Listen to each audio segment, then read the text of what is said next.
রাহুল, হ্যাঁ। বাবা 5টা ফলের নাম বলো তো।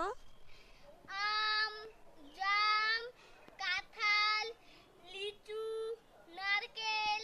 5টা পাখির নাম বলো। ঈগল, টুনটুনি, বুলবুলি, শালিক, চিল। 5টা সবজির নাম বলো।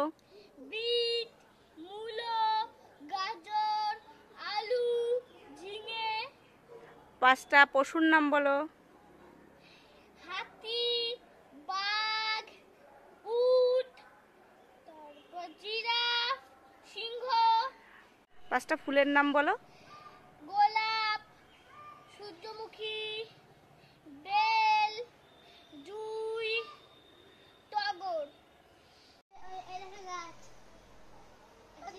হনুমান। রাহুল, কি? বাবা বলো তো বিড়াল কেমন ডাকে, গরু কেমন ডাকে, কুকুর কেমন ডাকে।